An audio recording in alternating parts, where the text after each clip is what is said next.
कहानी की शुरुआत में हमें थॉमस हाबर को दिखाया जाता है, जो कि एक साइंटिस्ट है और उन्होंने साइंटिफिकली प्रूव किया है कि मरने के बाद एक दूसरी दुनिया है जो उतनी ही रियल है जितनी कि हमारी दुनिया, और वहाँ पर इंसान बहुत खुशहाल रहते हैं। और उनकी इस डिस्कवरी के बाद बहुत सारे ऐसे लोग जो इस दुनिया में परेशान थे, उन्होंने अपनी जिंदगी का खात्मा करना शुरू कर दिया ताकि वो दूसरी दुनिया में खुश रह सके। हालांकि थॉमस समझाने की कोशिश करते हैं कि दूसरी दुनिया कैसी है इस बारे में हमें कुछ नहीं पता, लेकिन उनकी इन बातों का किसी पर कोई असर नहीं होता और लोग अब भी अपनी जिंदगी का खात्मा कर रहे होते हैं। इसीलिए वो अब किसी को इंटरव्यू नहीं देते और अपने प्राइवेट मेंशन में रहने के लिए चले जाते हैं। वहीं हमें डॉक्टर थॉमस के बेटे विल को दिखाया जाता है, जो अपने पिता की तरह साइंटिस्ट है और उसने भी उनके साथ उनके प्रोजेक्ट में काम किया है। लेकिन जब उसे पता चला कि इस प्रोजेक्ट की वजह से बहुत सारे लोगों ने अपनी जिंदगी का खात्मा किया है, तो उसने इस प्रोजेक्ट को छोड़ दिया। साथ ही वो चाहता है कि उसके पिता इस प्रोजेक्ट पर अब काम ना करें, लेकिन उसके पिता उसकी बात नहीं सुनते, इसीलिए वो अपने पिता से अलग हो गया। विल 2 साल से अपने पिता से नहीं मिला और आज 2 सालों के बाद वो बोट से अपने पिता से मिलने के लिए जा रहा होता है। बोट में उसे एक लड़की मिलती है जिसका नाम इसला होता है। इसला को देखकर विल कहता है कि शायद मैं तुमसे पहले मिल चुका हूँ। ये दोनों एक दूसरे से बातें करना शुरू कर देते हैं। तभी इनका आइलैंड आ जाता है जहाँ पर ये दोनों एक दूसरे से अलग हो जाते हैं। इसके बाद विल का भाई उसे लेने के लिए आता है और उसे अपने पिता के मेंशन में ले जाता है, जहाँ पर बहुत सारे ऐसे लोग भी होते हैं जो अपनी जिंदगी से परेशान होते हैं। दरअसल विल के पिता ने यहाँ पर उन लोगों के लिए एक फैसिलिटी बनाई है ताकि वो यहाँ पर रहकर खुश रह सकें और अपनी जिंदगी का खात्मा ना करें। विल अपने पिता से मिलने के लिए जाता है, जहाँ पर एक बार फिर से इन दोनों के बीच में आर्ग्यूमेंट्स होना शुरू हो जाते हैं, क्योंकि विल चाहता है कि उसके पिता इस प्रोजेक्ट को बंद कर दें, पर वो उसकी बात नहीं मानना चाहते। विल घर से बाहर आ जाता है और तभी वो देखता है कि समंदर में एक लड़की अपनी जिंदगी का खात्मा करने के लिए लगातार आगे बढ़ रही है। विल भाग कर जाता है और उसे बचा लेता है। वो देखता है कि वही लड़की है जिसका नाम इसला है, जो उसे बोट पर मिली थी। विल इसला को अपने मेंशन में ले आता है, जहाँ पर वो उसके पिता से मिलती है। उसके पिता डॉक्टर थॉमस उससे बहुत सारे सवाल पूछते हैं और उसे अपने मेंशन में रहने के लिए कहते हैं जिस तरह से और दूसरे लोग रहते हैं। थॉमस अगले दिन अपने पूरे स्टाफ को, सभी लोगों को यहाँ पर अपने सामने बुलाते हैं और बताते हैं कि मैंने एक नई डिस्कवरी की है, जिससे हम मरने वाले इंसान की ब्रेन की फ्रीक्वेंसी से पता लगा सकते हैं कि मरने के बाद उसका ब्रेन कौन सी दूसरी दुनिया में जाता है, यानी कि मरने के बाद जो आफ्टर लाइफ है वो कैसी होगी। लेकिन उस दुनिया को देखने के लिए इन्हें एक डेड बॉडी की जरूरत है। हालांकि विल उनका साथ नहीं देना चाहता, लेकिन उसे अपने भाई और इसला के साथ मिलकर हॉस्पिटल से एक डेड बॉडी को चोरी करना पड़ता है, जिसे वो अपने मेंशन में ले आता है। अगले दिन उसके पिता थॉमस उस बॉडी के ऊपर अपने एक्सपेरिमेंट करना शुरू करते हैं। वो उस डेड बॉडी के ब्रेन के साथ अपने बहुत सारे सेंसर को, इक्विपमेंट्स को अटैच कर देते हैं ताकि उन्हें पता चल सके कि मरने के बाद इस डेड बॉडी का जो ब्रेन है वो कौन सी दूसरी दुनिया में गया। लेकिन मॉनिटर पर कुछ भी शो नहीं होता। दरअसल इसका दिमाग जो भी दूसरी दुनिया में फील कर रहा होगा, जो भी वो जिंदगी जी रहा होगा, वो सब कुछ मॉनिटर पर आएगा। लेकिन जब मॉनिटर पर कुछ नहीं आता तो सब के सब डिसअपॉइंट हो जाते हैं और जब सब अपने अपने कमरों में चले जाते हैं तो विल उस कमरे में आता है जहाँ पर डेड बॉडी होती है। उसने जानबूझकर एक वायर को डिस्कनेक्ट कर दिया था। दरअसल वो नहीं चाहता था कि उसके पिता की ये डिस्कवरी कामयाब हो, क्योंकि उसके और उसके पिता की वजह से बहुत सारे लोगों ने अपनी जिंदगी का खात्मा किया था और उसका गिल्ट आज तक उसके दिल में है। और विल देखता है कि इस डेड बॉडी का जो ब्रेन है, यानी कि मरने के बाद इस इंसान की एनर्जी ने एक दूसरी जगह ट्रेवल किया था। ये एक हॉस्पिटल होता है जहाँ पर इस वक्त इस आदमी की कॉन्शियसनेस है। वो आदमी एक हॉस्पिटल के कमरे में जाता है जहाँ पर वो एक ओल्ड लेडी से बात कर रहा होता है। तभी वहाँ पर एक दूसरी लेडी आती है और उसे वहाँ से जाने के लिए कहती है। विल ने सब कुछ मॉनिटर पर देखा है, वो इस बारे में इन्वेस्टिगेट करना चाहता है, इसीलिए हॉस्पिटल के बारे में वो इंटरनेट पर सर्च करता है और जल्दी वो उस हॉस्पिटल में पहुंच जाता है। जहां पहुंचकर वो देखता है कि जो विजुअल्स उसने मॉनिटर पर देखे थे, हॉस्पिटल उससे पूरी तरह से अलग है। उसे पता चलता है कि कुछ साल पहले इस पूरे हॉस्पिटल को रेनोवेट किया गया था और जो विजुअल्स उसने मॉनिटर पर देखे थे वो हॉस्पिटल के पहले के विजुअल्स थे, यानी कि मरने के बाद जो उस डेड बॉडी की कॉन्शियसनेस थी वो पिछले टाइम में, यानी कि पास्ट के टाइम में गई थी। इसके बाद विल मेंशन में वापस आ जाता है। वहीं उसके पिता थॉमस अपनी एक एम्प्लॉय को निकाल देते हैं, क्योंकि उसने उनके एक्सपेरिमेंट के बारे में लोगों को बताया था, जो कि पूरी तरह से कामयाब नहीं हुआ। वहीं विल को दिखाया जाता है जो इसला के साथ है। ये दोनों बच्चे दोस्त बन चुके हैं। वो इसला को वो विजुअल्स दिखाता है जो उस मरे हुए इंसान के थे। वो बताता है कि मैं इस हॉस्पिटल गया था, लेकिन अब वो पूरी तरह से बदल चुका है। इसका मतलब ये है कि मेरे पिता थॉमस ने जो डिवाइस बनाया है वो इंसान की फ्यूचर की या प्रेजेंट की याद को नहीं बल्कि पास्ट की याद को दिखाता है। इस बात को इन्वेस्टिगेट करने के लिए दोनों के दोनों हॉस्पिटल जाते हैं। यहाँ पर डेड बॉडी की फाइल देखने से इन्हें पता चलता है कि डेड बॉडी के पिता की मृत्यु इसी हॉस्पिटल में हुई थी।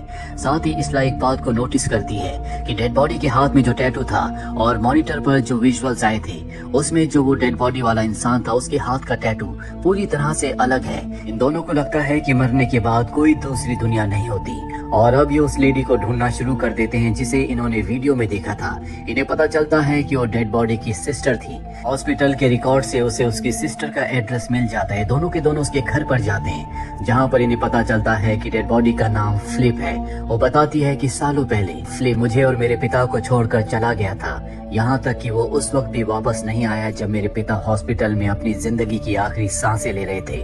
फ्लिप की सिस्टर की बातें सुनकर विल को यकीन हो जाता है कि कोई ऐसी दुनिया है, यानी कि कोई ऑल्टरनेट रियलिटी जहाँ पर मरने के बाद इंसान का दिमाग पहुँच जाता है और फ्लिप का दिमाग भी इस वक्त उसी रियलिटी में है।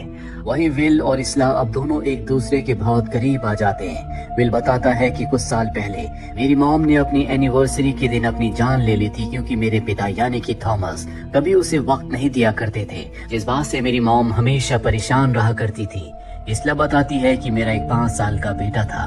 एक दिन हम दोनों के दोनों बीच पर घूमने गए थे। मेरी आंख लग गई और उसी दौरान मेरा बेटा समंदर में डूबकर मारा गया। इस बात का गिल्ट आज तक उसके दिल में है और एक यही कारण होता है कि उसने अपनी जान लेने की कोशिश की थी। वहीं हमें डॉक्टर थॉमस को दिखाया जाता है जो अपने नए एक्सपेरिमेंट को अपनी मशीन को अपने दिमाग से कनेक्ट करते हैं। हालांकि वो जिंदा हैं, लेकिन फिर भी मशीन को कनेक्ट करने के बाद वो अपनी उस याद में पहुंच जाते हैं जब इनकी एनिवर्सरी थी, जिस दिन उनकी पत्नी ने यानी कि विल की मॉम ने अपनी जान ली थी।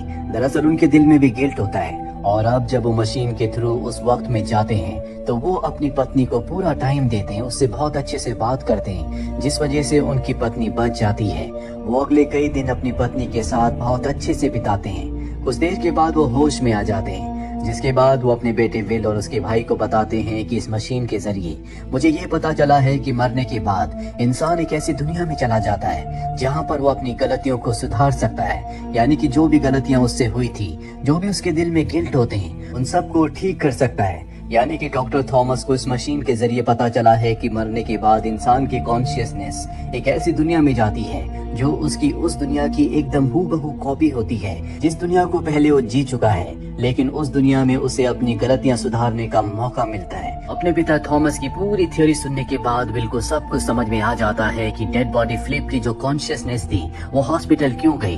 दरअसल उसके दिल में गिल्ट था कि उसने अपने पिता और अपनी सिस्टर को कभी टाइम नहीं दिया, इसीलिए मरने के बाद उसकी जो कॉन्शियसनेस थी वो पास्ट में गई, उस वक्त में गई जब उसके पिता हॉस्पिटल में थे, ताकि वो अपने गिल्ट को दूर कर सके।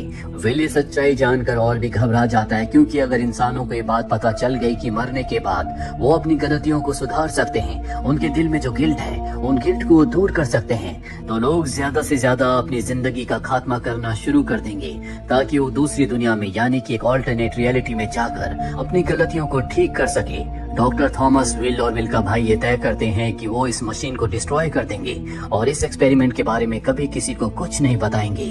अब वो अपने सारे एम्प्लॉयज को बुलाते हैं, जहाँ पर वो ये अनाउंस करने वाले होते हैं कि हमने इस प्रोजेक्ट को बंद कर दिया है। तभी वहाँ पर वो लड़की आ जाती है जिसे डॉक्टर थॉमस ने काम से निकाल दिया था, क्योंकि वो उनके एक्सपेरिमेंट के बारे में बाहर के लोगों को बता रही थी। इसका नाम लेजी होता है। लेजी के हाथ में गन होती है जिससे वो इसला को शूट कर देती है और कहती है कि मैं उसे मार नहीं रही बल्कि उसे रिलोकेट कर रही हूँ। इसला के मरने के बाद विल बहुत ज्यादा परेशान हो जाता है। वो तय करता है कि वो अपने आप को मशीन से अटैच करके इसला से मिलने के लिए ऑल्टरनेट रियलिटी में जाएगा, और जब वो ऐसा करता है तो वो उस पल में नहीं पहुंचता जहां पर इसला को गोली मारी गई थी, बल्कि वो उस पल में पहुंचता है जहां पर वो पहली बार बोट में इसला से मिला था। वो देखकर हैरान होता है क्योंकि उसे इस पल में नहीं होना चाहिए था। वो इसला के पास जाता और पूछता है कि मैं यहाँ पर कैसे आया, मुझे तो उस पल में होना चाहिए था जहाँ पर तुम्हें गोली लगी थी ताकि मैं तुम्हें बचा सकूं।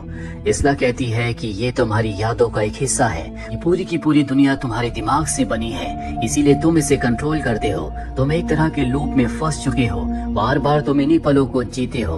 विल कहता है कि मैं कुछ समझा नहीं और अब इसला उसे बताती है कि रियल लाइफ में जब हम दोनों के दोनों जिंदा थे तो हम पहली बार इसी बोट पर मिले थे जब तुम अपने पिता से 2 सालों के बाद मिलने के लिए घर जा रहे थे। हम दोनों ने इसी बोट में एक दूसरे से बहुत सारी बातें की, लेकिन जब आइलैंड आया तो मैं आइलैंड पर उतर गई, पर तुम नहीं उतरे क्योंकि तुमने अपने पिता से मिलने वाले फैसले को बदल दिया था। इसीलिए तुम बोट से वापस अपने घर लौट गए, पर मेरे दिल में मेरे 5 साल के बेटे की मौत का गिल्ट था, इसीलिए मैंने अपनी जिंदगी का खात्मा कर लिया।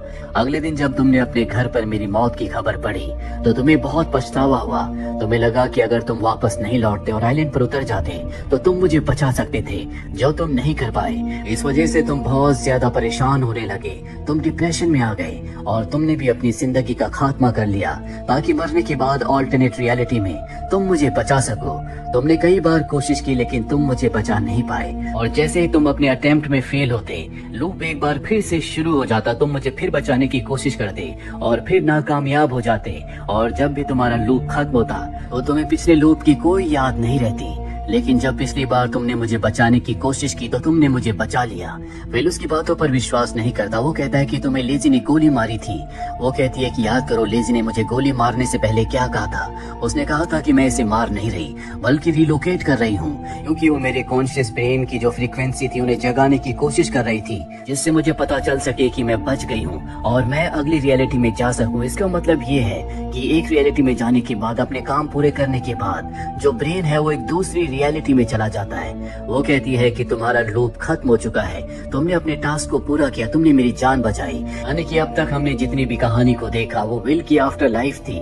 मरने के बाद उसकी आत्मा ने, यानी कि उसके दिमाग ने इस तरह की जिंदगी को जिया था जहाँ पर उसने इसला की जान बचाई। साथ ही उसके पिता ने अपनी एनिवर्सरी के दिन जाकर अपनी पत्नी की जान बचाई, क्योंकि विल हमेशा से चाहता था कि उसके पिता की वजह से उसकी जो मॉम की मृत्यु हुई है वो कभी नहीं होनी चाहिए थी। इसीलिए आफ्टर लाइफ में जाकर उसने इस काम को भी पूरा किया, और अब क्योंकि उसने इस पूरे लूप को कंप्लीट कर लिया है, इसका मतलब है कि ये लूप अब दोबारा शुरू नहीं होगा। इसके बाद उसकी आंख खुलती है और वो अपने आप को समंदर के किनारे पाता है। दरअसल ये उसकी एक और ऑल्टरनेट रियलिटी है। यहाँ पर वो देखता है कि एक छोटा बच्चा समंदर के किनारे खेल रहा है और अगले पल वो डूबने वाला होता है, लेकिन विल उसकी जान बचा लेता है। तभी उसकी मॉम इसला वहाँ पर आती है। दरअसल ये इसला का बेटा होता है जिसकी मृत्यु हो गई थी, लेकिन अब उसकी जान विल ने बचा ली है। लेकिन ये एक दूसरी रियलिटी है, इसीलिए इसला उसे नहीं पहचानती, ना ही विल उसे पहचानता है। लेकिन विल को लगता है कि वो इसला से पहले कभी मिल चुका है, ठीक उसी तरह से जिस तरह से जब उसने पहली बार इसला को देखा था तो उसे ऐसा लगा था कि वो इसला से पहले कभी मिल चुका है या पहले उसने उसे कहीं देखा है। इसका मतलब ये है कि हो सकता है कि उस रियलिटी से पहले भी वो अपनी किसी दूसरी रियलिटी में इसला से मिला हो। दरअसल इस कहानी में बताने की कोशिश गई है कि मरने के बाद, मरने से पहले बहुत सारी ऐसी दुनियाएं होती हैं जो दुनिया हमें उतनी असली लगती है, इतनी असली ये दुनिया है। हो सकता है कि हमारी ये जो असली दुनिया है, जो हमें असली लगती है, ये भी कोई रियलिटी हो और हमारा अस्तित्व कहीं और ही हो, जहाँ हमारा अस्तित्व पूरी तरह से अलग हो और उन दूसरी रियलिटीज में भी हम इन्हीं लोगों के आसपास रहते हो जो इस वक्त हमारे आसपास हैं, लेकिन हमारे रिश्ते, हमारी सिचुएशंस वहाँ पर अलग हो सकती हैं। आपको इस बारे में क्या लगता है कमेंट बॉक्स में जरूर लिखें। उम्मीद करते हैं कि ये कहानी आपको पसंद आई होगी।